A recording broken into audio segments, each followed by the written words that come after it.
कारण असे इव्हेंट्स मला नाही वाटत की दुसरीकडे कुठे आपण बघत असू किंवा करत असू. काहीतरी वेगळं मुलांच्या कलागुणांना असू दे आणि आपल्याच मुलांच्या कलागुणांना आपण वाव देण्याचा आमचं हे उद्देश आहे.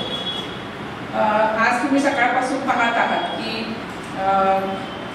दोन आपल्या पेन्सिल स्केच आर्टिस्ट ज्या मुली आहेत त्या आपल्या सगळ्या सभासदांचं मुलांचे स्केच अतिशय सुंदर काढत आहेत. दुसरा एक मुलगा आणि शांतिनिकेतन कला विश्वविद्यालयात देवांश, तो सुद्धा अतिशय उत्तम तो शिल्पकार आहे. आणखी त्याची माहिती मी नंतर सांगणारच आहे तुम्हाला की त्याचं सुद्धा लाईव्ह डेमो आपण घेतलेला आहे. नुसतेच पुतळे आणून ठेवले आणि बघा तुम्ही, ह्यापेक्षा तो कसं करतोय, किती अडचणीतून तो किती वेळ तो उभा आहे, म्हणजे शारीरिक क्षमता तेवढी आहे का, हे सगळं बघणं महत्वाचं आहे. की आपण दिव्यांग जरी असलो तरी सुद्धा आपण इतर लोकांच्या मानानं खूप सक्षम आहोत हे आपल्याला पदोपदी जाणवते. बघा तुम्ही अलीकडची तरुणाई जर आपण बघायला गेली ती कुठं वाहवत चाललेली आहे आणि आपली ही जी प्रेमाची मुलं आहेत, फुलासारखी मुलं आहेत, कुणाच्याही अध्यात्मात नाही येत की आपलं आयुष्य सुंदर जगतायत, हे खरं तर आपल्या सर्व मातांना अभिमान वाटला पाहिजे. आणि आजच्या ह्या शुभदिनी सर्व माता पालकांना जी महिला दिनाच्या पहिल्यांदा शुभेच्छा देते. मुलींना सुद्धा शुभेच्छाच आहेत, तुम्ही भविष्यात महिला होणारच आहात आता. तर तिसरा कार्यक्रम आपण असा घेतला होता की आपण न ओळखता प्रशांत धबधाडे, आपण मागच्या कार्यक्रमामध्ये छोटासा सत्कार त्यांचा केला होता, पण त्यांचं काही मनोगत आपण त्या कार्यक्रमामध्ये ते उरकून घ्यायचं नव्हतं मला, की कुठंतरी त्याला सेपरेट मला जागा देऊन त्याचं मुलाखत अशी वेगळी घ्यायची होती, म्हणून मी त्या दिवशी ते टाळलं होतं. आणखी आज तो योगायोग आलेला आहे आणि त्याची थोडक्यात आपण तो कसं त्यानं डेव्हलप केलं, त्याचं कसं आहे, कोण बनेगा करोडपती म्हणजे काय, आपण फक्त टीमवर बघतो, पण नेमकं तिथं काय आहे, मनाची घालमेल कशी होते, भीती वाटते का, हे सगळं तो त्याच्या मुलाखतीमध्ये सांगणारच आहे. आणि आज आपलं सौभाग्य असं आहे की त्याची मुलाखत घ्यायला आपण एक दिग्गज पत्रकार बोलवलेले आहेत, पुढारीचे शरद सर आहेत, त्यांना आपण बोलवलेलं आहे. आणखी पहिल्यांदा मी त्यांचं स्वागत सुखायू मार्फत करणार आहे आणि नरेंद्रला विनंती करते त्यांचं स्वागत करावं. कार्यक्रमाचं प्रमुख आकर्षण आता सुरू होत आहे. प्रशांत धबधाडे सरांची मुलाखत. ही मुलाखत घेणारे दैनिक पुढारीचे शरद जाधव सर. प्रशांत धबधाडे सरांची ओळख म्हणजे ते जन्मजात व्याधिग्रस्त असूनही MPSCची तयारी करत आहेत व कौन बनेगा करोडपती या कार्यक्रमात भाग घेऊन त्यांनी 25 लाखाचं बक्षीस जिंकलेलं आहे. ही त्यांची विशेष मुलाखत. तर आता मी शरद जाधव सरांना हँडओव्हर करतो, त्यांनी मुलाखत सुरू करा. सुखाईच्या वतीने आयोजित ह्या एक सुंदर अशा कार्यक्रमासाठी मला बोलवण्यात आले याबद्दल पाटील मॅडम आणि सर्व सहयोजकांचे मी आभार मानतो सुरुवातीला. आणि तर एका मिलियन स्टार समोर मुलाखत दिलेली किंवा स्वतःचं कर्तृत्व केलं अशा व्यक्तीची मुलाखत घेण्याची संधी मला मिळते, ही पण माझ्यासाठी एक महत्त्वाची गोष्ट आहे. पत्रकारितेच्या माध्यमातून काम करत असताना मी चर्चा करत होतो, तर असे अनेक प्रसंग येतात आणि बातम्याच्या अनुषंगाने आम्हाला भेटीगाठी घ्याव्या लागतात की ज्यामध्ये अशा आपण आता वापरणारा शब्द हा सर्वमान्य शब्द जरी ते वेगळे असतात त्यांच्यामध्ये कर्तृत्वाची जग आपण बघत असतो.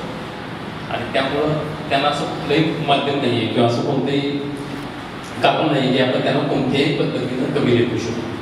अगदी गेल्याच आठवड्यात मॅडमना माहिती आहे की गेल्या आठवड्यात आता जो आपला जो शिल्पकार आहे देवांश, त्याची मुलाखत मी घेतली होती आणि त्याची मुलाखत पूर्ण सगळ्यांच्या सर्व गोष्टी प्रसिद्ध झाली होती. यासह इतरही अशा अनेक गोष्टी आहेत की ज्या बातमीदारीच्या निमित्तानं पत्रकारिता करत असताना तुमच्यातले वेगळे आणि प्रेरणादायी आपल्यासमोर मांडताना आम्हाला खूप अभिमानास्पद होतं. वाटतं की आता ओझर कवडे मॅडमने केला की आमची तरुण पिढी आता बघतो की ज्यामध्ये तरुण कशा पद्धतीने व्यसनाचे आहारी जात असते किंवा वेगवेगळ्या पद्धतीनं आपल्या स्वतःचं आयुष्याचं मातेर करून घेत असते.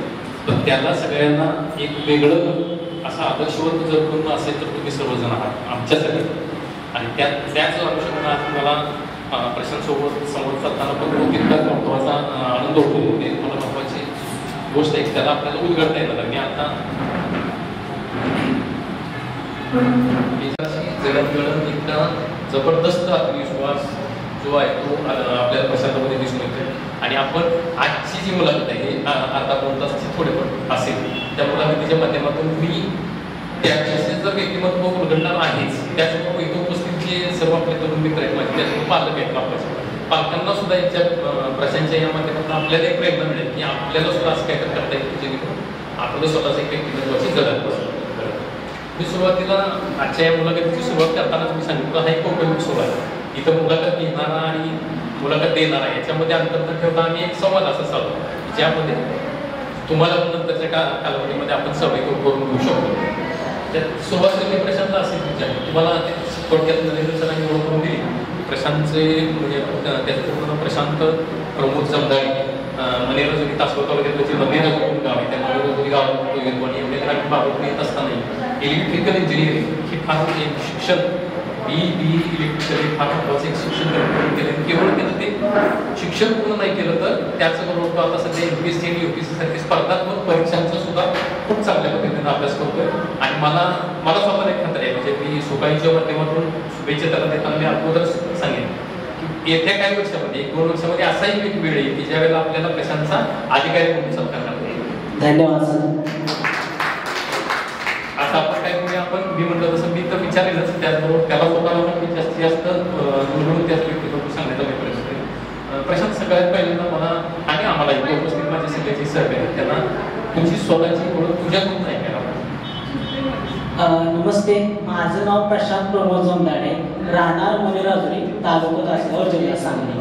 माझं म्हणजे मला लहानपणी मणक्याला गाठ होती, पाठीमाग मणका असतो ना आपला, त्याला गाठ होती लहानशी.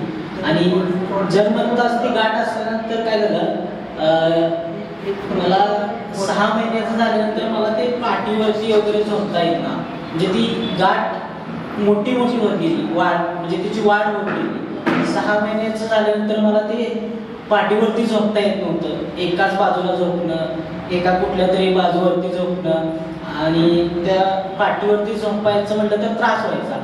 ते घरच्यांनी म्हणजे डॉक्टरांना वगैरे दाखवून बघितलं तर डॉक्टरांनी सांगितलं की तुम्हाला ही गाठ म्हणजे ऑपरेशनद्वारे सर्जरी करून काढून घ्यावी लागेल. मग आपले देसाई डॉक्टर आहेत सांगलीचे, अगोदर होते देसाई म्हणून, त्यांच्याकडे ऑपरेशन झालं. ती गाठ कट केली गेली. पण त्याच्यामध्ये काय झालं सर, पायांच्या ज्या नसा आहेत ना त्याच्यामध्ये त्या गुंफलेल्या गाठीमध्ये नर्व्स, आणि त्याचं कॉम्प्लिकेटेड नेटवर्क तयार झालं. म्हणजे असं नेटवर्क, एक कॉम्प्लिकेटेड नेटवर्क तयार झालं. आणि ते त्या गाठ कट करते वेळेस त्या नसा पायांच्या कट केल्यामुळे ते पायांची वाढ नंतर झालीच नाही जशी म्हणावी अशी. आणि त्याच्यामुळे मला तो नंतर प्रॉब्लेम झाला. नंतर मी मग आमच्या आजोबांनी मला शाळेमध्ये घातलं. 1ली ते 10वी पर्यंत आणि 12वी पर्यंतचं पण शिक्षण मी माझ्या गावामध्येच केलं. नंतर मी माझं B electrical Visvesvaraya technical campus Patgaon Miraj या ठिकाणून पूर्ण केलं. आणि या दरम्यान मी KBC साठी म्हणजे कोण बनेगा करोडपती या कार्यक्रमासाठी सातत्याने प्रयत्न करत होतो.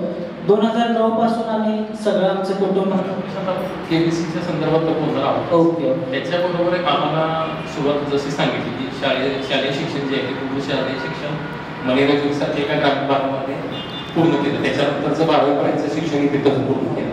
त्यानंतर सगळ्यात महत्त्वाची गोष्ट आपल्या सर्वांना प्रेरणा देईल अशी की व्यंकटेश्वराचे पाटगावचं जे इंजिनिअरिंग कॉलेज आहे त्या कॉलेजच्या माध्यमातून प्रशांतनं इंजिनिअरिंगचं स्वतःचं अभियांत्रिकी शिक्षण पूर्ण केलं.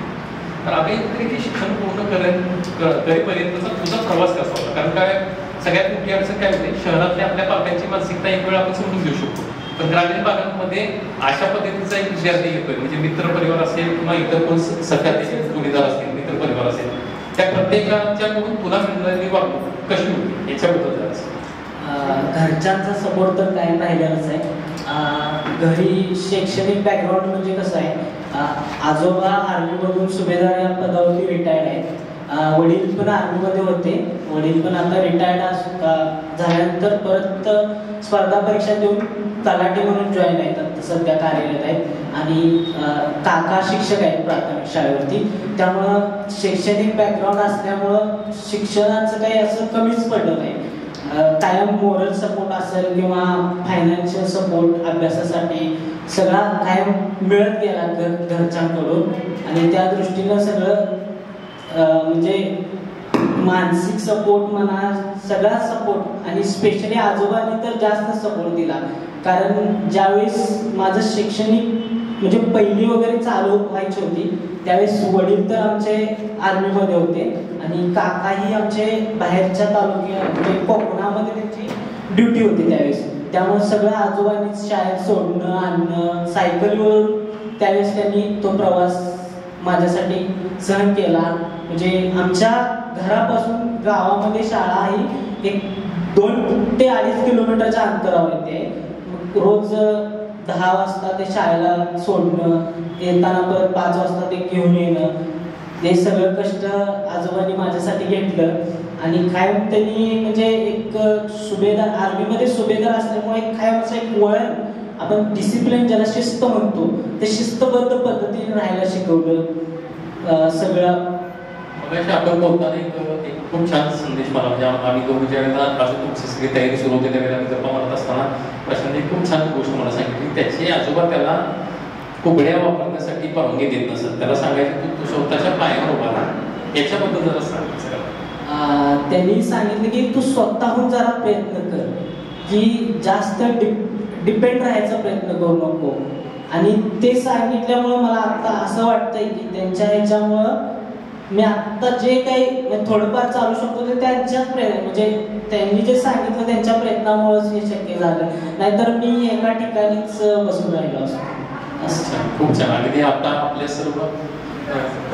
सर्व जे आता इथे समोर माझे पालक आहेत, जे ज्येष्ठ आहेत, त्यांच्यासाठी सुद्धा ही गोष्ट आपण या गोष्टी दैनंदिन जीवनामध्ये बघत असताना आपल्याला सुद्धा ही महत्त्वाची गोष्ट कळायला पाहिजे की आपण आपल्या करताना त्याच्या जीवनावर लक्ष देत येतात, त्याच्यावर न करता आपण त्याला काय दिलं पाहिजे, प्रोत्साहन दिलं पाहिजे, आत्मविश्वास दिला पाहिजे, जे की प्रशांतला त्याच्या आजोबांनी अगदी लहानपणापासून दिलं. आता मला प्रशांतला एक पुढचं विचारावं वाटतं की त्याचे आजोबा सैन्यातले, त्याचे वडील सैन्यातले, म्हणजे कुटुंबाचं पूर्ण जे वातावरण आहे ते सैन्य दलातलं वातावरण होतं. असं असताना स्वतःला एक दिव्यांग म्हणून बघताना आणि सैन्य दलातलं घरातली पार्श्वभूमी असताना तुझी स्वतःची दुश्मन कशी होती? सर म्हणजे आता 2 पिढ्या आमच्या आर्मीमध्ये गेल्या, देशाच्या सेवेसाठी त्यांनी आपलं सगळं म्हणजे निम्मार्ध आयुष्य तरी म्हणता येईल ते अर्पण केलं. माझ्या थ्रू हॅट्रिक झाली असती त्यांची, मी 3री पिढी असतो, पण ते शक्य झालं नाही कारण माझ्या फिजिकल डिसॅबिलिटीमुळं ते शक्य झालं नाही. पण माझ्या परीनं जी देशसेवा माझ्या परीनं जे होता होईल तेवढं मी MPSC किंवा या माध्यमातून करायची माझी इच्छा आहे. कौटुंबिक पार्श्वभूमी खरंच आणि त्या प्रशांतच्या प्रत्येक शब्दामध्ये एक प्रकारची अंतःप्रेरणा आपण जी म्हणतो ती मिळते आपल्याला आणि ती गरजेची पण आहे आपल्या सर्व समाजासाठी. प्रशांत सांगताना पाठीमागं आता एक सांगितलं की त्याची कौटुंबिक पार्श्वभूमीमध्ये बघितलं आपण की आजोबा असतील, वडील असतील. वडिलांनी तर सैन्य दलातील नोकरी करून आल्यानंतर महसूल विभागात जे तलाठी म्हणून ते कार्यरत आहे, तलाठी म्हणून कार्यरत असताना जे म्हणजे आता शासकीय माझ्या समोर कोणी अनेक जण असतील ज्यांनी शासकीय नोकरी केलेली आहे किंवा करत आहेत, त्यांना सुद्धा ही गोष्ट माहिती आहे की अशा नोकऱ्या करत असताना आपल्याला किती मोठा अडचणीचा सामना करावा लागतो कौटुंबिक जबाबदारी सांभाळताना. आणि ती कौटुंबिक जबाबदारी प्रशांतच्या कुटुंबियांनी खूप चांगल्या पद्धतीने सांभाळली की ज्यामुळं प्रशांतला शिक्षणामध्ये असेल, अभियांत्रिकी शिक्षणापासून ते आता तो करत असलेल्या स्पर्धा परीक्षेच्या अभ्यासापर्यंत असेल, यामध्ये त्याचं ते दिसून येतं. त्याचे कौटुंबिक पार्श्वभूमीमध्ये तुझे भाऊ काय करतात, तुझ्या कुटुंबामध्ये कोण कोण असतं याच्याबद्दल पण त्याला मला सांग. माझ्या कुटुंबामध्ये माझे आजी आजोबा, आई वडील, काका काकी आणि मला 2 भाऊ आणि 1 बहीण आहे. 2 नंबरचा भाऊ आहे त्याला बोलता येत नाही आणि 3रा भाऊ आहे तो BCAचं शिक्षण घेतोय सध्या आणि बहिणीचं आता BCA कम्प्लीट झालेलं आहे. म्हणजे मी मुद्दाम हा तुम्हाला प्रश्न विचारण्याचं कारण काय होतं की अनेकदा कसं होतं की एका कुटुंबामध्ये एखादी व्यक्ती अशी असते की आपलं स्वतःचं मानसिक दृष्ट्या आपल्याला किती संघर्ष आपण जावं लागते हे आपण सगळं बघतोच. पण प्रशांतच्या घरामध्ये त्याचं हे दिव्यांगत्व असताना त्याच्या भाऊ सुद्धा भोगबधिर आहे. ही फार म्हणजे आपल्यासाठी एक आव्हानात्मक अशी गोष्ट आहे. ती गोष्ट आपल्याला याच्या माध्यमातून दर्शवतात. आता आपण ज्या गोष्टीसाठी गेल्या 6-7 महिन्यापासून त्याचे प्रयत्न चालू केले होते, ती गोष्ट म्हणजे अर्थात आपल्याला सगळ्यांना उत्सुकतेचा विषय तो म्हणजे कौन बनेगा करोडपती, जो तुम्हाला माहिती आहे की भारताच्या टेलिव्हिजन इतिहासातला सर्वाधिक बघितला गेलेला, सर्वाधिक काळ गाजलेला असा तो कार्यक्रम. आतापर्यंत आलेले रियालिटी शोज, इतके रियालिटी शोज येऊन गेले, पण कौन बनेगा करोडपतीची जी काही क्रेज आहे किंवा त्याच्याबद्दलचं जी काही उत्सुकता आहे ते आज अखेर काय नाही. त्याचं एक सगळ्यात महत्त्वाचं कारण म्हणजे की कौन बनेगा करोडपतीचं सूत्रसंचालन करणारे महानायक म्हणजे मिलेनियल स्टार आपण ज्याला म्हणतो, की जे 100 वर्षातले सर्व सुपरस्टार ज्याला म्हणलं जातं, अमिताभ बच्चन, तर ते त्याचं सूत्रसंचालन करतात. आणि प्रत्येक भारतीयांची एक आपलं स्वतःचं एक स्वप्न असतं की त्या हॉट सीटवर बसलं पाहिजे. तुम्हाला माहित असतं की कौन बनेगा करोडपतीची जी हॉट सीट आहे त्या सीटला हॉट सीट म्हणलं जातं. त्या हॉट सीटवर बसण्याचा मान, आणि तो पण कुठल्याही पद्धतीचं मदत न घेता त्या सीटवर बसण्याचा मान प्रशांतने मिळवला. त्या चर्चेविषयी जरा प्रशांत आपण सुरुवात. सर 2009 सालापासून आमचं म्हणजे कुटुंब तो शो बघतोय, सगळं कुटुंबच आमचं. ते 2009 पासून सगळं कुटुंब ज्यावेळेस 9 वाजता चालू व्हायचा शो, त्यावेळेस सगळं आमची कामं वगैरे आवरून ते शोसाठी बघायचो आम्ही. आणि मी खऱ्या अर्थानं 2014 पासून या KBC मध्ये येण्यासाठी प्रयत्न करतोय. 2014 पासून सातत्याने मी रजिस्ट्रेशन करतोय KBC साठी. 2014 पासून सलग 2024 पर्यंत करत होतो. आणि आता ह्यावेळेस कसं झालं, 2024ला माझं रजिस्ट्रेशन झालं. KBCच्या बद्दल सांगायचं म्हटलं तर त्यांचं KBCचं रजिस्ट्रेशन असतं अगोदर. म्हणजे रजिस्ट्रेशन म्हणजे 11 दिवस, 10 ते 11 दिवस रोज एक क्वेश्चन विचारला जातोय. जनरल नॉलेज, करंट अफेअर्स याशी रिलेटेड तो क्वेश्चन असतोय. 10 ते 11 दिवस मी सातत्यानं तो ॲन्सर देत होतो त्या क्वेश्चनचे. आणि त्याच्यानंतर ते त्या ज्यांनी उत्तर दिलं त्यांच्या ती नावं सिलेक्ट करतात, त्याच्यातून देशभरातून ते नावं सिलेक्ट करतात. आणि त्याच्यानंतर मला 7 मेला कॉल आलेला त्यांचा, 7 मे 2024ला KBC कडून. तो व्हिडिओ म्हणजे IVR कॉल असतोय, रेकॉर्डेड कॉल असतोय. त्याच्यामध्ये त्यांनी मला सांगितलं की असं असं तुमच्याकडून रजिस्ट्रेशन केलं गेलेलं आहे आणि तुम्ही आता नेक्स्ट स्टेपसाठी सिलेक्ट झाला आणि आता तुम्हाला एक 10 क्वेश्चनचे आन्सर द्यावे लागतील. मग तो 10 जनरल नॉलेजच्या आणि करंट अफेअर्सच्या क्वेश्चनची मी म्हणजे व्यवस्थित सगळी उत्तरं दिली, 10च्या 10 क्वेश्चनची बरोबर. आणि त्यामध्ये मी आणखी थोडं मी थांबवण्याचा प्रयत्न करतो की आपण ज्या वेळेला तू तयारी सांगितलं असेल जवळपास 2014 पासून त्याच्या घरात तर 2000 कुटुंबामध्ये सर्वजण 2009 पासून हा कार्यक्रम पाहतात. तो स्वतः 2014 पासून त्या कार्यक्रमात जायचा प्रयत्न करतो. म्हणजे आपण जे म्हणतो ना की प्रयत्नांती परमेश्वर किंवा प्रयत्न करावे लागणार आहे, त्याचं असं होणार नाही. कोणतीही गोष्ट सहजासहजी मिळत नसते. त्या गोष्टीची किंमत त्यावेळेला जायच्या वेळेला ती गोष्ट आपल्याला कष्टानं मिळते किंवा काहीतरी संघर्षातून मिळते. आणि हा संघर्ष प्रशांतला आपल्याला अनुभवायचा की तो कौन बनेगामध्ये करोडपतीमध्ये जायला KBC मध्ये जाण्यासाठी तो 2014 पासून प्रयत्न करतो. तो करून त्याच्याबरोबरच सगळ्यात महत्त्वाची गोष्ट काय आहे, तो त्याचे जे IVR कॉल तो सांगत होता त्यातले एका दुसरा प्रश्न जर तुला आठवत असेल तर तो प्रश्न सुद्धा मला ऐकायला आवडेल की कोणत्या पद्धतीचे प्रश्न तुला विचारले गेले आणि मग तुझं सांगू शकतोस. त्यांनी त्यावेळेस म्हणजे असं विचारलेलं की त्यावेळेस केजरीवाल दिल्लीचे मुख्यमंत्री अरविंद केजरीवाल यांना अटक झालेली आणि त्यावेळेस त्यांनी विचारलेलं यापैकी कोणत्या केंद्रशासित प्रदेश किंवा राज्यांच्या मुख्यमंत्र्यांना अटक झालेली आहे. तर त्याच्यामध्ये वेगवेगळे ऑप्शन होते. त्यात अरविंद केजरीवालांचा पण ऑप्शन होता. मग मी त्या अरविंद केजरीवाल एक मारलेला असं. आणि ते म्हणजे मुघल सत्ता आहे ना त्यांच्या मुघलांच्या वंशपरंपरेतली कोणती व्यक्ती नाही असं विचारलेलं. मग त्याच्यामध्ये हुमायूं होता, अकबर होता, औरंगजेब होता आणि एक होता मोहम्मद बिन तुघलक. मग मोहम्मद बिन तुघलक हे मुघल साम्राज्यातली व्यक्ती नाही ना, मुघल वंशातली. मग ते ऑप्शन असं 2 तर आता सध्या मला आठवतं. मी ठरवून तुम्हाला म्हणजे तुमच्या समोर त्यांना फक्त उलगडत नाहीये, त्याचं व्यक्तिमत्व तुमच्या समोर आणत नाहीये, तर त्या प्रश्नाचं स्वरूप सुद्धा तुम्हाला पुढे देत आहे. आपल्याला काय वाटेल की कुठल्या तरी जिल्ह्याच्या संदर्भात किंवा एखादा साधा असा एखादा प्रश्न, सोपा प्रश्न विचारलाय की जेणेकरून तो तिथं जाऊन बसलाय, पण नाही, आता बघा की केंद्रशासित प्रदेश असतील, मग केंद्रशासित प्रदेश कोणत्या पद्धतीचे असतात. कारण मी स्पर्धा परीक्षेचा मी स्वतः अभ्यास करतो, मी शिकवतो सुद्धा मला. मी सांगेन, आपण चर्चा करेन, कारण माझी स्वतःची बहु स्पर्धा परीक्षा दिलेली आहेत त्यांनी सुद्धा. त्यामुळे मला माहिती आहे की त्या स्पर्धा परीक्षेचा जे काही स्तर असतो तो किती काठीण्य पातळीचा असतो. आणि त्यासाठी मी प्रशांत हा मुद्दा प्रश्न विचारला होता की त्या प्रश्नाचं स्वरूप कसं असतं. आता त्याच्यानंतरची कोणती प्रोसेस झाली सर?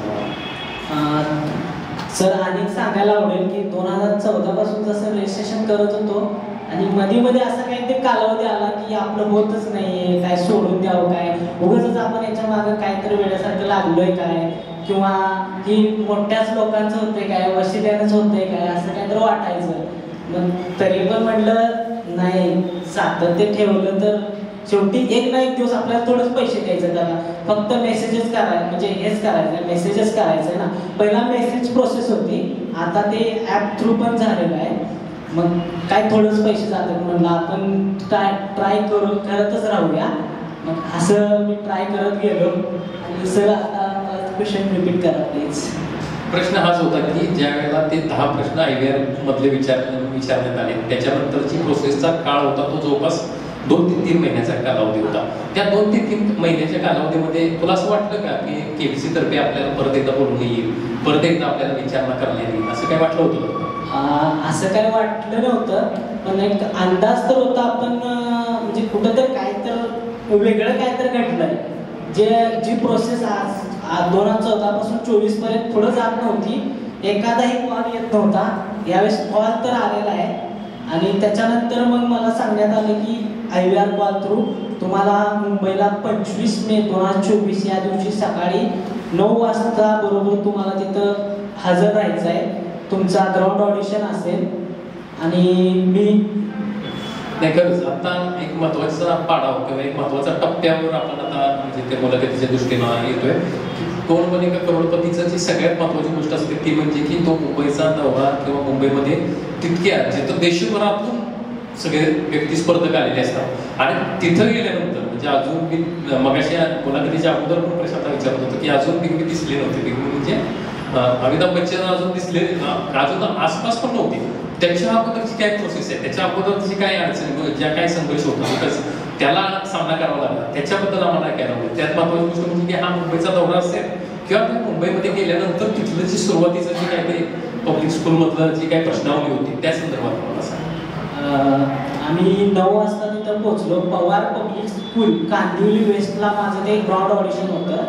तिथं गेल्यानंतर मला ती एक बुक लिस्ट देण्यात आली, म्हणजे तुमचं सगळं नाव, शैक्षणिक बॅकग्राऊंड, तुमचा छंद वगैरे या ज्या गोष्टी असतात, फॅमिली बॅकग्राऊंड काय आहे, तुमचं शिक्षण कशातून झालं आहे, तुम्हाला कोणत्या गोष्टी करायला आवडतात, तुमच्या जीवनात म्हणजे असे कोणते प्रसंग आले की तुम्हाला वाटलं की बाबा म्हणजे आपण सगळं सोडून द्यावं, किंवा काय असं आले का कोणते प्रसंग, किंवा कुणी तुम्हाला मोटिवेट केलं. तुम्ही म्हणजे आता मी माझ्या हँडिकॅपचं लिहिल्यामुळं मी असं लिहिलं की ज्या अरुणिमा सिन्हा होत्या, म्हणजे पहिल्या महिला विकलांग गिर्यारोहणी, त्यांच्याकडून मला बरंचसं म्हणजे प्रेरणा मिळाली असं मी त्याच्यामध्ये नमूद केलं. कारण मी पण एक विकलांग आहे आणि त्यांच्याकडून मला याच्यासाठी एक प्रेरणा मिळाली की आयुष्यामध्ये विकलांग असून सुद्धा नॉर्मल माणसासारखं आपल्याला पुढे जाता येतं, काहीतरी करता येतं, हे मी लिहिलं त्याच्यामध्ये त्या बुकलेटमध्ये. आणि त्याच्यानंतर तिथं 20 पेशंटची GK टेस्ट झाली. त्याच्यामध्ये मग प्रत्येक क्षेत्रातला असेल, इतिहास, भूगोल, करंट अफेअर्स, नंतर राजकीय घडामोडी असतील, आर्थिक घडामोडी, या सगळ्याबद्दल असे क्वेश्चन विचारण्यात आले होते.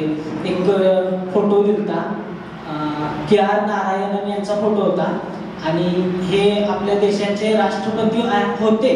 आणि यांचं नाव विचारलं, यांचं नाव काय आहे असं विचारलं त्या 20 पेशंटच्या GK टेस्टमध्ये.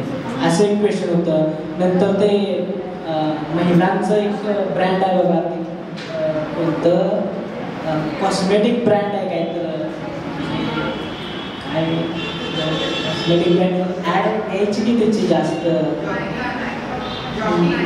नाही, ब्युटी प्रोडक्टच आहे बघा. त्या सिंग अनिता सिंग का कोणत्या त्याच्या सीए आहेत बघा. नायिका पण नाहीये, त्याचं नाव शुगर हे वगैरे त्या ॲडव्हर्टाईज बघितल्यामुळे मला ते म्हणजे त्यांनी विचारलेल्या म्हणजे या कशाशी संबंधित एक प्रोडक्ट आहे, तर ते कॉस्मेटिक प्रोडक्ट आहे हे मला माहिती होतं. त्या टाईपचा एक प्रश्न विचारला गेला. आणि नंतर ते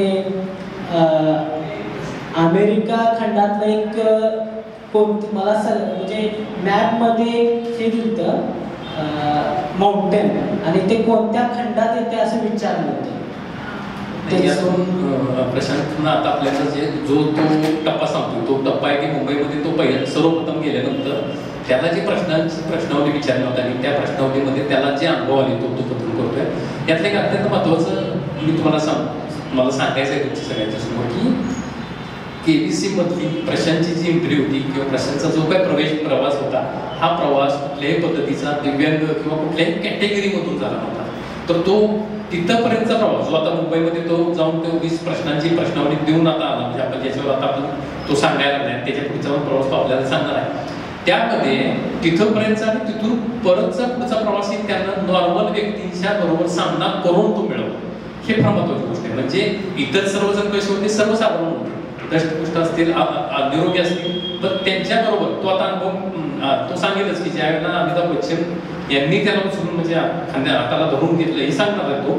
आमची चर्चा त्या पद्धतीने झाली. पण सगळ्यात महत्त्वाचं काय आहे की हा मुद्दा मी परत रिपीट करतोय की तो नॉर्मल नियमित व्यक्तीच्या कॅटेगरीमधून त्याने कुठल्याही पद्धतीचा आपल्या व्यंगत्वाचा उपयोग न करता तिथं तो पोचला. कारण काय होतं की जे काही रिएलिटी शोज आहेत, तुम्हाला माहित असतं की रिएलिटी शोजमध्ये आता कालच काय झालं तर वुमन्स डे झालं, तर वुमन्स डे निमित्त महिला दिनानिमित्त वेगवेगळे कार्यक्रम केले जातात की ज्यामध्ये त्या सेलिब्रिटीला बोलवलं जातं महिला दिनाला. दिव्यांगाचा दिवस जो आता मॅडमने सांगितलं 3 तारखेचा असेल, त्या दिवशी काय केलं जातं, दिव्यांग तुम्हाला बोलवलं जातं स्पेशल त्या कार्यक्रमामध्ये. पण प्रशांतची एंट्री, प्रशांतचा प्रवेश मात्र कोणता व्हायचा होता, नियमित याच्यामधून होता. सांगा. हां, त्याच्यामध्ये ते 20 पेशंटची ज्यांनी टॉप रँकिंग क्वालिफाय झाले त्यांना त्या दिवशी तिथं थांबवून घेतलं आणि बाकीच्यांना सांगितलं की आता तुमचा प्रवास संपला. नंतर 20 पेशंटच्या मध्ये माझं म्हणजे नाव आल्यानंतर मला म्हणजे बरं वाटलं की बाबा म्हणजे एवढ्या कॉम्पिटिशनमध्ये सकाळी 9 वाजता आम्ही गेलतो त्यावेळेस अशी लाईन लागलेली ते रजिस्ट्रेशन तिथं करायला. मग तेवढ्या म्हणजे त्यावेळेस वाटत होतं की बाबा एवढ्या म्हणजे मोठ्या शहरात जिथं म्हणजे काय क्लासेस आहेत किंवा काय ना काय तर सपोर्ट आहे, अशा ह्याच्यामधून आपण कुठं म्हणजे ह्याच्याबरोबर कॉम्पिटिशन करू शकणार. पण ज्यावेळेस क्वालिफाय चांगल्या मार्गाने झालं त्यावेळेस वाटलं की बाबा काहीतरी आपण आपल्यामध्ये पण आहे. आणि नंतर मग असं सेटअप होता त्यांचा इंटरव्ह्यूसाठी, व्हिडिओ शूटिंग चालू होतं पुढं. आणि त्याच्यामध्ये त्यांच्या पॅनलमध्ये 2-3 लोक क्वेश्चन विचारण्यासाठी म्हणजे सगळं अगोदर इंटरव्ह्यू घेण्यासाठी त्यांचं म्हणजे जे ठरलेले बेसिकचे क्वेश्चन्स होते. म्हणजे तुमचं नाव, तुम्ही कुठून येत आहे, तुमचं राज्य, तुम्ही म्हणजे आतापर्यंत शिक्षण कसं घेतलं. म्हणजे मी सांगितलं की माझ्या मित्रांच्या साह्याने मला मित्रांनी जास्त मदत केली, त्यांच्यामुळे मी इथे येऊ शकलो. घरातनं पण मला चांगला सपोर्ट मिळाला, त्याच्यामुळे मी इथं येऊ शकलो असं सांगितलं. नंतर फॅमिली बॅकग्राऊंड कसं आहे, काय आहे, तुम्ही आता कोणती डिग्री पूर्ण केली, तुम्ही सध्या म्हणजे काय अभ्यास करताय. कमाईतून मी माझ्या स्वतःच्या कमाईतून माझ्या स्वतःच्या पायाची ट्रीटमेंट करायची आहे मला असं सांगितलं होतं. आणि नंतर मग त्यांनी एक 8 ते 10 क्वेश्चन तिथं जनरल नॉलेजचे पण विचारले. तिथं पण ते व्यवस्थित उत्तरं दिली. नंतर त्यावेळेस मला सांगण्यात आलं की आता तो इंटरव्ह्यू झाला 25 मेला, GK टेस्ट आणि इंटरव्ह्यू झाला 25 मेला. नंतर त्यावेळेस सांगण्यात आलं की हा इंटरव्ह्यू आमची टीम बघेल, बच्चन सरांनाही दाखवण्यात येईल. आणि त्याच्यातून त्यांना वाटलं की बाबा तुमची GK टेस्ट चांगली मार्क्स आहेत तुम्हाला, किंवा बाबा तुम्हाला या कॅमेरा पुढं चांगलं व्यवस्थित बोलता येत आहे, किंवा त्यांचे काही क्रायटेरिया आहेत त्याच्या बेसिसवर तुम्हाला सिलेक्ट जर केलं आम्ही तर तसं ऑगस्टमध्ये ज्यावेळेस जनरली ऑगस्टमध्ये चालू होत असतो शो, KBCचा TV वरती, पण त्यावेळेस तुम्हाला कळवण्यात येईल, म्हणजे मोबाईलद्वारे कॉल करून तसं सांगण्यात येईल. आणि मग आम्ही 25 नंतर वाटच बघत होतो की जे मुंबईचा तुझा दौरा असेल किंवा तिथं ती तुझी प्रश्नावली झाली आणि ती प्रश्नावलीनंतर त्यामध्ये तुला आलं यश, तुला जे तुझं जे स्वप्न होतं ते पूर्ण 10 वर्षानं कामाला झालं, ते पूर्ण झाल्यानंतरचे ते 2 ते 3 महिन्यामध्ये तुला असं वाटलं होतं का की आपल्याला KBC तर्फे परत एकदा बोलणं येईल वगैरे? असं फिक्स काय म्हणजे कधी कोणाचं इथं म्हणजे पाहुणे असतील किंवा असं आपल्या भागातलं कोणाचं असं कॉन्टॅक्ट किंवा झालेलं असं काही माहितीच नव्हतं. त्यामुळे संपर्काला पण कोण अशी व्यक्ती नव्हती की बाबा कसं असतंय काय असतंय पुढचे प्रोसेस बोलवतात का, खरं तर बोलवतात का असं जोगच घेऊन सोडून देतात असं काही कन्फर्म माहितीच नव्हतं. त्यामुळं जर विधा अवस्था म्हणतो मी तशी होती. म्हणजे 2 ते 3 महिन्यानंतर ज्या वेळेला थेट तुला कॉल आला तुला किंवा घरात कुणाला ऑगस्ट मध्ये मलाच आला तुला झाला, तर त्यावेळेची तुझी भावना काय होती? म्हणजे लिटरली मी फोनवर बोलताना माझं असं अंग थरथरत होतं, कारण त्यांनी डायरेक्ट सांगितलं की आता सर तुमचं सिलेक्शन झालं आणि तुम्हाला तर डायरेक्ट मुंबईला यायचं आहे सप्टेंबरमध्ये. ऑगस्टमध्ये कॉल आता तुम्हाला सप्टेंबरमध्ये या दिवशी तुमचं शूट आहे आणि या दिवशी तुम्हाला तिथं यायचं आहे. आणि त्याच्या अगोदर ती KBCची टीम आमची 2 दिवसासाठी शूटिंग करायला तुमच्याकडे येईल असं सांगितलं. अक्षरशः मी मोबाईल देवाऱ्यामध्ये ठेवला थोडा वेळ. आपण जे आपल्या संस्कृतीनुसार जे आहे ते करतोयच. खरंच खूप छान. म्हणजे मी त्यासाठीच त्याला उलगडून घेताना एक महत्वाची गोष्ट बघितली की पहिली जी त्याची मुलाखत आहे किंवा त्याचा मुंबईचा दौरा आहे तो एक झाल्यानंतर 2 ते 3 महिन्यानंतर त्याला अचानक एक कॉल येतो. त्या कॉलमध्ये त्याला सांगितलं जातं की तुमची निवड झाली आहे. निवड झाल्यानंतर त्याची झालेली जी काही उत्सुकता असते ती उत्सुकता त्यांना सांगितली आणि देवाऱ्यात मोबाईल घेऊन जे काय दर्शन घेणं असेल किंवा जी त्याच्यानंतरची कशा पद्धतीची तयारी केली असते? त्याच्यानंतर मी लायब्ररीला म्हणजे अगोदर जातच होतो, लायब्ररी चालूच होती माझी, ती कंटिन्यू चालूच ठेवली. आणि लायब्ररीमध्ये म्हणजे सकाळी 9ला जाऊन संध्याकाळी 6पर्यंत असा अभ्यास केला चांगल्या प्रकारचा. मध्ये घरूनच जेवण करून जात होतो. एक म्हणजे असं किती जरी कंबरला दुखलं किंवा काय झालं एक कंटिन्यूस असं 9 ते सकाळी 9 ते संध्याकाळी 6पर्यंत असा कंटिन्यू जेवढं करता येईल तेवढा अभ्यास केला. खूप छान खूप छान. कारण एक सगळ्यात महत्वाची गोष्ट होती की आपण काय करतो म्हणजे एक नॉर्मली एक असते की ज्या वेळेला आपण एखादी लढाई अर्ध्यावरची लढाई जिंकली जाते म्हटलं जातं बघा, आणि त्याच्यानंतर पुढच्या लढाईसाठी आपण काय करतो निर्धास्त होऊन जातो की काय आतापर्यंत झालेलं आहे माझं तर इथनं पुढचं होऊन जाईल. पण प्रशांतनं त्याच्यामध्ये काहीतरी इम्प्रूव्ह केलं. त्याच्यामध्ये त्रास त्यांना आता सांगितलं की मला त्रास होत होता, कमरेला दुखत होतं आणि त्याचा अगोदरपासूनच त्याचं एक आहेच. त्याच्यावर मात करून त्यानं काय केली KBCची तयारी केली. स्पर्धा परीक्षेची तयारी करत होता तो हा वेगळा, पण KBCसाठी तयारी करणे ही फार महत्वाची गोष्ट होती. कारण तिथं काय होतं तो आता आपल्याला सांगेल की आता त्याच्यानंतरची त्या साठी गेल्यानंतर जे सेकंड मधला तो प्रश्न होता त्याच्या संदर्भात सांगा. आणि माझं ते 6ला शूट होतं. म्हणजे एका आठवड्यात 10 कंटेस्टंट असतात. 10 कंटेस्टंट असे म्हणजे पुढे येतात आणि बच्चन साहेब स्वतः क्वेश्चन विचारतात फास्टेस्ट फिगर फर्स्ट साठी. म्हणजे फास्टेस्ट फिगर फर्स्ट राऊंड काय असतोय एक क्रम असतोय असा म्हणजे 4 पर्याय दिले जातात त्यांचा क्रम लावायचा असतो योग्य पद्धतीनं. जसं मला विचारण्यात आलं माझा क्वेश्चन होता ना तो की ह्या म्हणजे क्षेत्रफळाच्या दृष्टीने खालील पर्यायांचा उतरता क्रम लावा. त्याच्यामध्ये पटना होतं, बिहार होतं, एशिया होतं, इंडिया होतं. मग तो ऍक्च्युअल क्रम म्हणजे कसंही टाकलेला असतं ऍक्च्युअली टाकताना आणि ऍक्च्युअली आपण लावायचा असतो तो क्रम एशिया, इंडिया, बिहार, पटना असा. पण त्याच्यामध्ये जो फास्ट सगळ्यात फास्ट 10 मध्ये सगळ्यात फास्ट उत्तर देईल त्याचं सिलेक्शन अमिताभ बच्चन यांच्या पुढे होत असते. पण त्याच्यामध्ये माझं 5.13 मिली सेकंड मध्ये झालं. 5.13 म्हणजे 5 सेकंड 13. 2 मिनिटं प्रशांत थांबवतो की खरंच हे आता तुम्ही सगळे जे टाळे वाजवताय अगदीच त्याचा तो क्षण आहे त्याचा. कारण इथं सगळेजण नॉर्मल कंडिशनमध्ये नॉर्मल असताना मी वारंवार उल्लेख करतोय कारण त्याच्यात कर्तृत्व आहे त्याचा स्वतःचा तिथला तो अभ्यास आहे त्यामुळे त्यानं ते करून दाखवलं. 0.13 आणि त्याच्यानंतरचा जो स्पर्धक होतो तो मिलिसेकंदामध्ये 10 मिलिसेकंदामध्ये मान पाठीमध्ये होतो. तेवढ्या वेळेत झालं. त्याच्यानंतर स्वतः अमिताभ बच्चन यांनी स्क्रीनवर ज्यावेळेला प्रशांतचं नाव वाचलं की एवढ्या म्हणजे तो त्या विनर आहे त्या यायचा तर तिथले त्या फास्ट फिंगर मला त्याच्याबद्दल त्यावेळेस तुझं काय वाटतं, तुझं स्वतःला काय वाटलं? मस्त वाटलं. जे केलं त्याचं खरंच चीप झालं या अर्थानं. म्हणजे असं भरून आलं थोडा वेळ की असं की आपलं झालं बाबा. म्हणजे काय का असं ना तर बच्चन साहेबांच्या पुढे तर बसायचा मोका तर मिळाला. पैशाचा काही विचार केला नव्हता मी, एवढे मिळतील ना तेवढे मिळतील, फक्त प्रामाणिकपणे प्रयत्न करत होतो एवढं तर फिक्स होतं. आणि बच्चन साहेबांच्या पुढे तर म्हणजे स्क्रीनवरती नाव आलं, आपल्या सांगली जिल्ह्याचं नाव आलं. महत्वाचं म्हणजे सांगली म्हटल्यानंतर मला खरंच भरून आलं की सांगली या भागाचं मी प्रतिनिधित्व केल्यासारखं झालं ना. खरं एक सगळ्यात महत्वाची गोष्ट की प्रशांतला जसा कौटुंबिक वारसा त्यांना सांगितला सैन्य परंपरेतलं त्याचं स्वतःचं कुटुंब असेल किंवा त्याचे सगळे नियोजन असेल, त्याच्याबरोबर त्यांना आता एक अभिमानास्पद गोष्ट सांगितली की म्हणजे की इंग्लिशमध्ये खूप छान वाक्य आहे की आपल्याला तोच व्यक्ती मोठा असतो की ज्याला स्वतःचा नावाचा, स्वतःच्या गावाचा, स्वतःच्या देशाचा अभिमान असतो.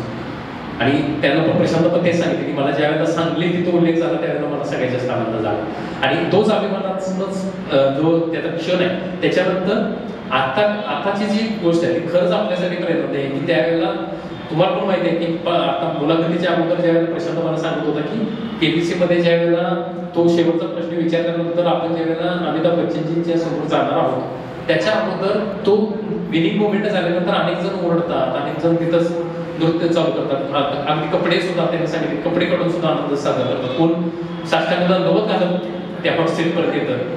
अमिताभ बच्चननी ज्यावेळेला त्याला हा प्रश्न विचारला त्यावेळेला काय होतं तो आता आपल्याला सांगा. त्यांनी नाव डिक्लेअर केल्यानंतर म्हणजे मी असं म्हणजे नाव डिक्लेअर केल्यानंतर त्यांनी बघितलं, मी नमस्ते केलं. मला म्हटले आप हो, हा सर म्हटलं. मग 2 मिनिटं त्यांनी म्हणजे काहीच रिस्पॉन्स येणार ना, कारण लोक पळत येतात किंवा उड्या मारत येतात किंवा आणि काही साष्टांग दंडवत वगैरे सगळ्यांना तशा प्रकारे येतात. मग मी काहीच करणार म्हटल्यानंतर त्यांना कळालं की काहीतर म्हणजे शारीरिक त्यांची पण मेंटॅलिटी एवढी आता झाली की त्यांना पण व्यक्ती बघूनच कळतंय की काहीतरी प्रॉब्लेम आहे. मग त्यांनी म्हटलं आपको मदत चाहिए. मी म्हटलं हा सर मदत चाहिए.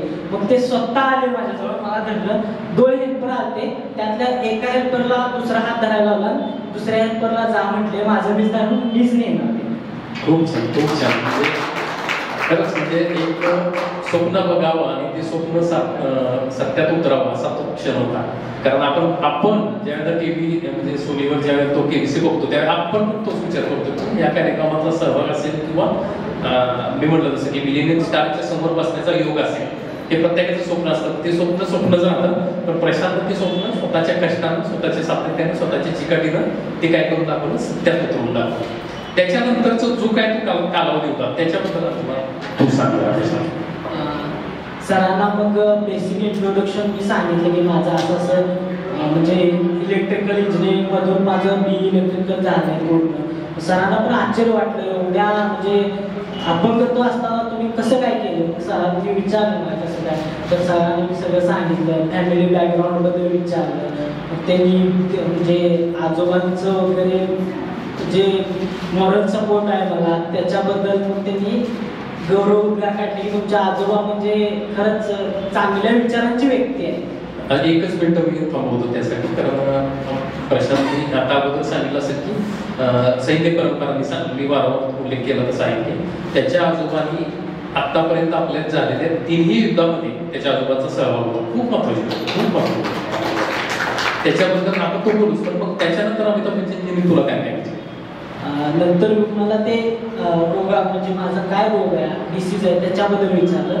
मी त्यांना एक्सप्लेन केलं की मला मेनिंगोमायलोसिस नावाचा आजार होत असेल असं, म्हणजे आता जसं तुम्हाला एक्सप्लेन केलं 6 महिन्याचं असताना ते केलं. खरंच त्यांना म्हणजे दिखावा नाही, खरंच त्यांना मनापासून म्हणजे आपण जसं म्हणजे नॉर्मल व्यक्ती कसं आहे आपण आपल्या लोकांचे ही जाणू शकतोय, पण नॉर्मल व्यक्तीला खरं काय दुःख असते ते सहजासहजी कळत नाही. पण ह्या व्यक्तींना खरंच मनापासून वाटतं की बाबा तुम्ही म्हणजे एवढ्या कष्टात इथं आलाय, तुम्हाला या आजार झालाय, ते हा अक्षरशः हळहळ आहे माझी. म्हणजे ते बघताना सगळं, म्हणजे ती शॉर्ट क्लिप होती ना माझी, ती बघताना वगैरे ते मला पण आता मुलाखतीच्या अगोदर मी स्वतः ती क्लिप बघितली.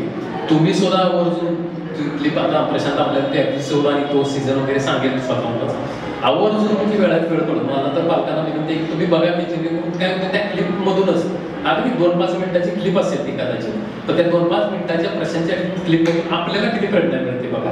की आपण, मी म्हटलं तसं की एका ग्रामीण भागात आपण स्वतः, आपण सांगलीमधून म्हटलं तरी सांगली म्हणजे तरी नेम शहरी भागच येतो आपण, असं काय फार पुणे मुंबईसारखे मोठे शहर नाहीये. तरी सुद्धा मनेराजुरी सारख्या गावातून येणारा प्रशांत, मनेराजुरी सारख्या गावातून येऊन स्वतःचं 10वी-12वी नॉर्मल शिक्षण पूर्ण करून त्या सर्व इलेक्ट्रिकल इंजिनिअरसाठी महत्वाचं इंजिनिअरिंग सुद्धा त्यानं पूर्ण केलं आणि त्याच्यानंतर तो स्वतःच्या स्वप्नांचा आता काय करायला शोध घेतो. आणि तो शोध घेत असताना त्याला एक सगळ्यात महत्वाची गवसणीमध्ये मिळाली, ती म्हणजे केबीसी. तर अमिताभ बच्चन यांनी त्यावेळेला तुला जे प्रश्न विचारले त्यामध्ये एका दुसरा प्रश्न आम्हाला कळू दे आणि त्याच्यानंतर तुमच्या दोघांचा संवाद झाला आणि थोडक्यात सांगा. सर म्हणजे पहिला मला प्रेशरही जनरली येतच, कारण एवढ्या मोठ्या व्यक्तीपुढे बसायचं म्हणजे जरा घाबरल्यासारखं होतं. पहिलं एक 5-10 मिनिटं असतील जरा प्रेशरमध्ये गेलं, नंतर मग त्यांनी मला म्हणजे नॉर्मलाइज केलं, एकदम असं स्थिर. म्हणजे ती व्यक्ती असं आहे की पुढं गेलं तो प्रभावच त्या ह्याच्यामध्ये एनर्जी एरामध्ये, त्या ओरा म्हणतोय ना, त्या व्यक्तीचा ओराच असा आहे की त्याच्यामध्ये ते नॉर्मलीच आपण स्थिर होतोय, त्यामध्ये स्थिर झालो. क्वेश्चनचं जर सांगायचं म्हटलं तर सर त्यांनी विचारलं होतं की म्हणजे इब्राहिम लोधी आणि बाबरची जी लढाई झाली, पानिपतची पहिली लढाई जी 1526ला, त्या लढाईमध्ये म्हणजे त्यांनी क्वेश्चन विचारला होता की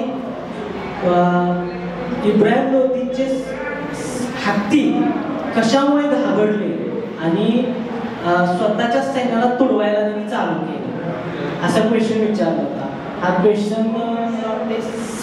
12.5 लाख का काय, 12.5 लाखचा नाही, 6.5 लाखचा काय तर क्वेश्चन, 3,20,000 3,20,000चा क्वेश्चन होता. मग त्यांचं मी उत्तर दिलं की पहिल्यांदा बाबरने तोफेचा उपयोग केला, म्हणजे कॅनस ज्याला आपण म्हणतोय. भारतामध्ये पहिल्यांदा जर कोण उपयोग केला असेल तर तो मुघल बादशाह बाबरने केला उपयोग. त्याच्यामुळे काय झालं, त्या कॅनसचा उपयोग केल्यामुळे ते आपल्या जनरली हत्तींना माहितीच नव्हतं कॅनस काय असतं, ते नवीनच काय तर आहे म्हणून ते हत्ती घाबरले आणि ते मागे पळायला लागले आणि त्यांनी इब्राहिम लोधीच्या सैन्याला म्हणजे चिरडलं. हे उत्तर म्हणजे त्यांना असं वाटलं.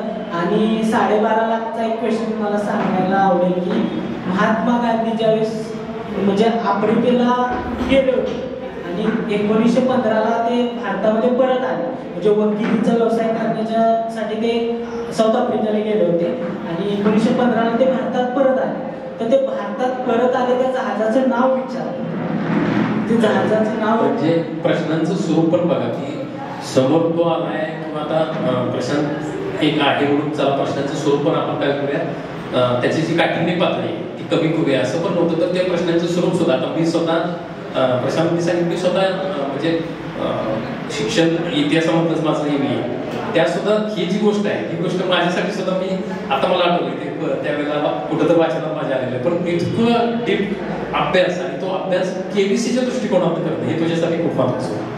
आता मला हे जे तुझं पूर्ण केबीसी बद्दल तुझं वातावरण, तिथला जो काय तास पावणा तासा जो वेळ होता आणि त्याच्याबद्दल तुला मिळालेली रक्कम होती, एक सगळ्यात महत्त्वाची गोष्ट काय माझ्या सगळ्या म्हणजे सहकारी जे आपले समोरचे मी त्यांना सांगितलं की प्रशांतनं तिथं जाऊन किती मिळवले किंवा तिथं जाऊन जी रक्कम मिळवली ह्या रकमेला महत्त्व नाही, त्यानं तिथं जाणं आणि तिथं स्वतःला सिद्ध करणं हे फार महत्त्वाचं होतं.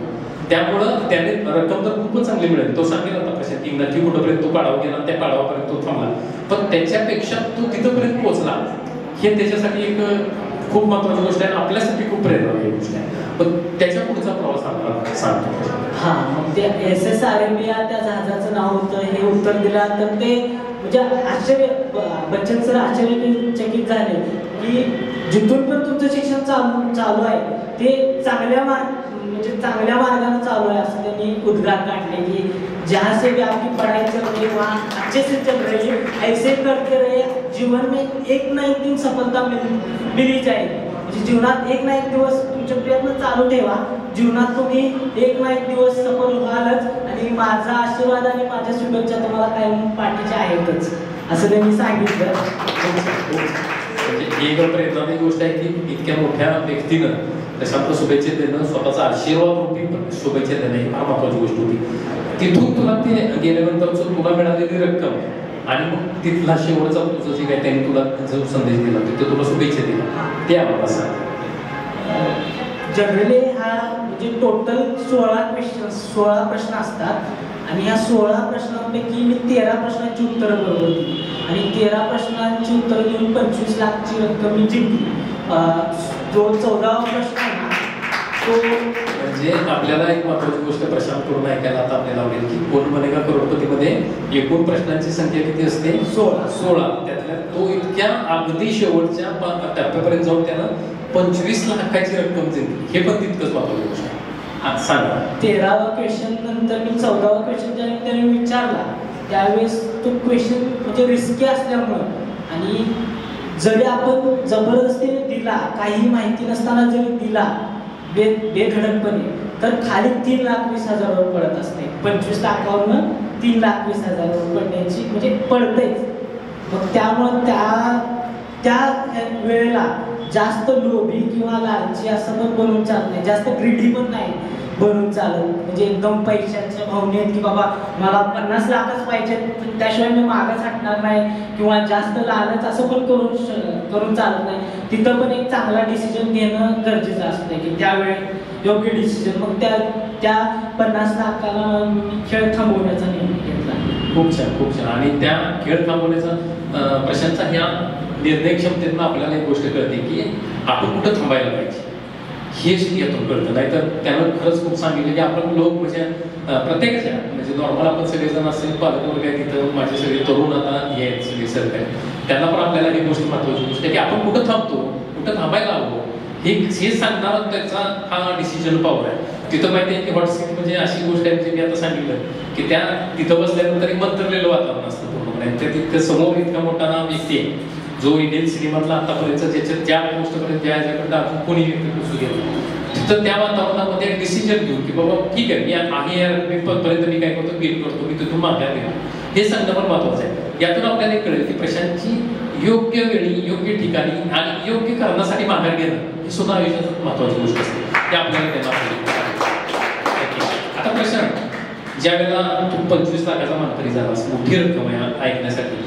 मॅडमनी पण मला खूप चांगला आम्ही गेल्या आठवड्यात तुझ्याबद्दल जेव्हा बोलत होतो तेव्हा त्यांनी मला सांगितलं की त्या रकमेतनं मॅडमनी स्वतः तिथे तुझा सत्कार केला. त्याच्यानंतर तुमची सोबईची आपली टीम तिथे गेली होती त्याला सत्कार करायला आणि त्यांनी सांगितले तुझ्यावरचे जे काही आता उपचार होणार आहेत तर त्या उपचारासाठी तुला स्वतःला भले की घरची सगळी कौटुंबिक पार्श्वभूमी इतकी चांगली आहे तरी पण स्वतःच्या मधून स्वतःच्या कर्तृत्वावर तू हे केलंस त्यावेळेचं तुझं त्या क्षणाचं तुला काय वाटतं? कारण ते त्याच्या अगोदर काय होतं केबीसी मध्ये जाणं हे तुझं स्वप्न होतं. त्याच्या अगोदर नंतर ते स्वप्न तू पूर्ण केलास आणि ते स्वप्न पूर्ण केल्यानंतर केवळ तू स्वप्न पूर्ण नाही केलास तर त्यामधून तू 25 लाख सारखी एक महत्वाची रक्कम सुद्धा जिंकलास. त्यावेळेला तुला काय वाटतं? वाटलं की आयुष्यातली पहिली कमाई आपण कमवलेली आहे, स्वतःच्या कर्तृत्वानं कमवली आहे की म्हणजे बाकीच्या वेळेला वडिलांकडेच म्हणजे काय असेल ते वडिलांवर डिपेंड राहावं लागायचं. म्हणजे स्वतःच्या कमाईचा आणि स्वतःच्या याचे एक आनंद वेगळाच, समाधान किंवा सॅटिस्फिकेशन वेगळंच असतं. शेवटी स्वतःची कमाई 1 रुपयाची जरी असली तर ती स्वतःची असलेली भावना वेगळीच असते ना. अगदी बरोबर, अगदी बरोबर. आता केबीसीचा हा प्रवास तुझा जवळपास 2 ते 3 महिने कालावधी झाला. तेव्हापासून ते आतापर्यंत आता सुपाईच्या माध्यमातून तो आपल्या ह्या परिवारामध्ये आता सामील झालायचा. आज तुझं इतकं छान स्वागत झालं किंवा मॅडमने आपल्या ग्रुपनी अगदी घरी येऊन तुझं सगळं स्वागत केलं होतं. त्याच्यानंतरचं तुझं ह्या 2-3 महिन्यातलं तू ॲज अ करोडपती मधला एक महत्वाचा स्पर्धक म्हणून तुझ्याकडे आता बघण्याचा दृष्टिकोन कशा पद्धतीने बदलला आहे? समाज असेल किंवा नातेवाईकांमधून असेल.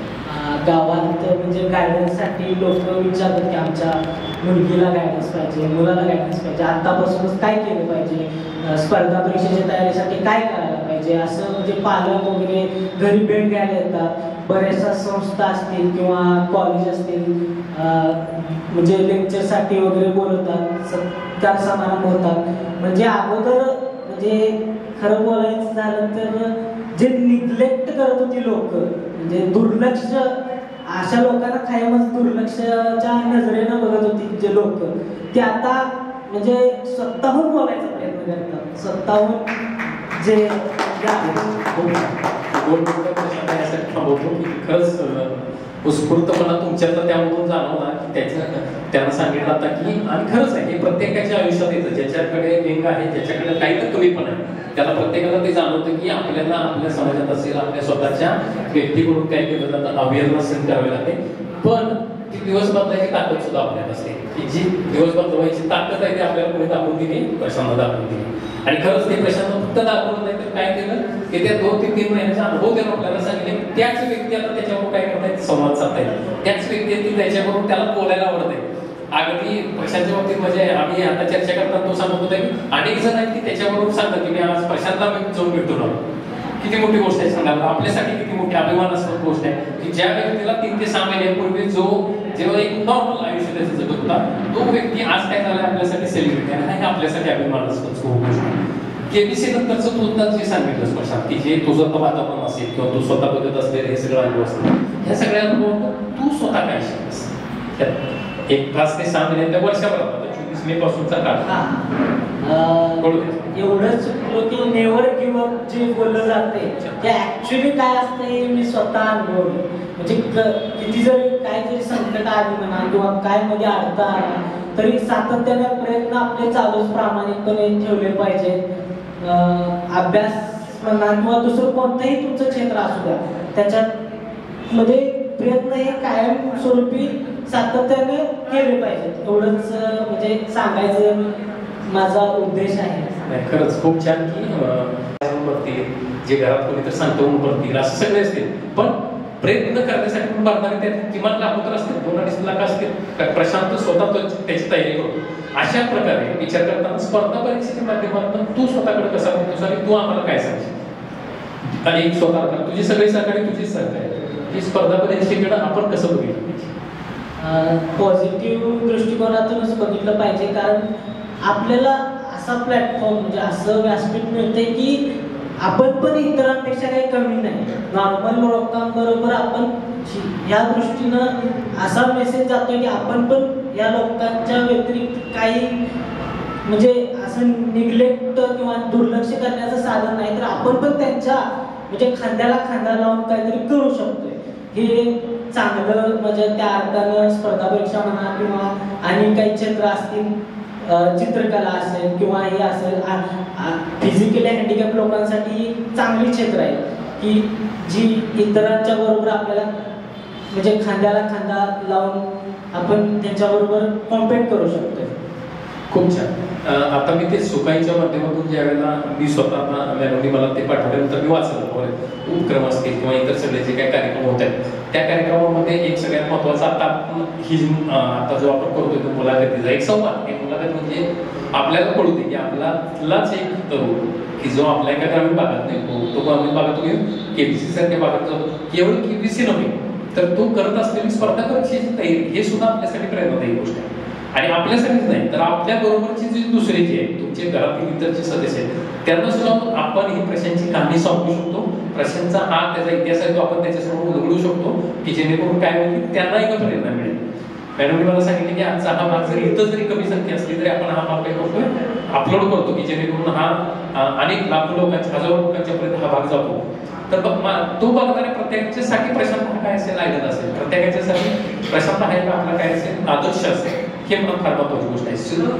मी जे वेळेला आता प्रशांतच्या मुलाखतीची तयारी थोडीफार करतो त्यामध्ये मला ते जाणवलं की स्पर्धा परीक्षा करत असताना अनेकांना आता आव्हान आहेत ते म्हणजे मी सगळ्यात महत्वाचं सांगितलं की वाढती संख्या.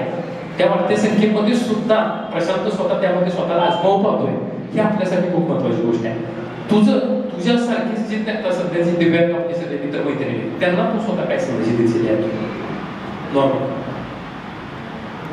नॉर्मली हेच की आपण पण म्हणजे जिद्द ठेवली पाहिजे की आपण पण काहीतरी करू शकतोय. काय असं नाही की बाबा आज आपण म्हणजे प्रत्येक गोष्टीत आपले दिव्यांग व्यक्ती सुद्धा खूप पुढे गेलेत. अरुणिमा सिन्हा असतील किंवा अनेक बरेचसे आता ऑलिम्पिकला सुद्धा मेडल बरेचसे हँडिकॅपमधून आलेले आहेत. असं म्हणजे लोक आता दिव्यांग असून सुद्धा भरारी उंच भरारी घेत आहेत. त्यांच्याकडे बघून पण आपण प्रेरणा घेतली पाहिजे की आपण आपला प्रवास लिमिट कर म्हणजे एका लिमिटमध्ये राहता कामा नये. आपण आपल्या परीने जेवढं काय म्हणजे करता येईल उंच भरारी घेण्यासाठी तेवढं केलं पाहिजे. असं एवढंच माझं खूप छान. म्हणजे आपण त्याचे जे प्रश्न सांगतो ते खूप छान. आपला कमीपणा किंवा असं काही वाटून घेतलं नाही पाहिजे. आपण पण त्यांच्या बरोबरीनं करू शकतोय हा विचार डेव्हलप करणं किंवा आणि एक सकारात्मक विचार आपल्यामध्ये रुजवणं हे महत्वाचं आहे. नक्कीच हे फार महत्वाचं होतं आपल्यासाठी. आणि अगदी कमी वेळेमध्ये आपण प्रशांतचा जो काही त्याचा प्रवास आहे कोण बनेगा करोडपतीपर्यंतचा त्याचा प्रवास आपण उलगडला त्याच्याबद्दल हो पाहिजे. आम्ही नेमकं काय करू नये जे तुमच्या लहानपणापासून तुम्हाला मागे खेचू शकतं किंवा तुम्हाला एक काहीतरी अडथळा निर्माण करू शकतं. तर आपण पालकांसाठी जरी असे भाषण केलं जाऊन पालकांमध्ये किंवा काय तर खूप समाजाला त्याचा उपयोग होईल असं मला वाटतं. मला म्हणजे जे दिव्यांग लोक आहेत त्यांच्या पालकांना एवढंच सांगायचं की आपण आपल्या पाल्याला असं नाही काय तर आपलं पाल्य आपल्या पाल्यामध्ये कमतरता आहे किंवा काहीतरी कमी पण आहे असं स्वतः तुम्हीच वाटून घेऊ नये. कारण तुम्हीच जर वाटून घेऊन तर मग बाहेरची लोक तर मग काय त्याचा फायदा घ्यायला तयार आहे. आपणच आपल्या म्हणजे मुलांना सपोर्ट केला पाहिजे जिथं लागेल तिथं. आणि सगळ्यात महत्वाचा या ज्या जर्नीमध्ये आहे तो मानसिक सपोर्ट महत्वाचा असतो. सगळ्यात महत्वाचा मानसिक सपोर्ट देणं की पाल्यामध्ये आपल्या भावना तू करू शकतोय बाबा करू शकतोय. जसं की आमच्या आजोबांचं मी उदाहरण सांगितलं ते म्हणायचे मला तू चालच काय पण कर तू चाललाच पाहिजेस. मला तेवढं तू भले एवढ्या अंतरावर जा खरं तू स्वतःच्या म्हणजे विना काही आधार घेता जा एवढं कर. त्यांना तेवढं मी अंतर चालवल्यावर त्यांना म्हणजे लहानपणी असं जग जिंकल्यासारखं वाटायचं. खूप छान. असा मोरल सपोर्ट